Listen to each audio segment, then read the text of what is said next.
കണ്ണെത്താ ദൂരത്ത് മഞ്ഞുമൂടിയ റോഡുകൾ, എവിടെ നോക്കിയാലും സന്തോഷത്തിന്റെ ശബ്ദങ്ങൾ. ഇതൊക്കെ കാണുമ്പോ എങ്ങനെയാ വീട്ടിലിരിക്കാൻ കഴിയാലേ? എത്ര കണ്ടാലും മതിവരാത്ത ദൃശ്യങ്ങൾ. അങ്ങ് വിദൂരെ കണ്ണെത്താ ദൂരത്ത് പ്രദേശങ്ങളെല്ലാം മണ്ണിൽ പുതഞ്ഞു കിടക്കുന്നു.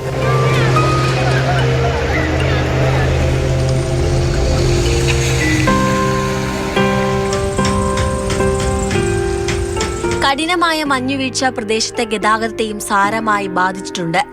എന്നാലും പ്രായമൊന്നിനും ഒരു പ്രശ്നമല്ല.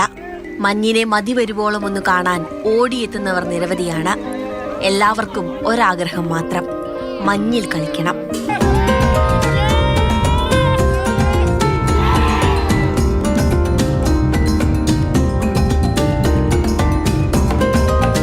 International desk, Mathrubhumi news.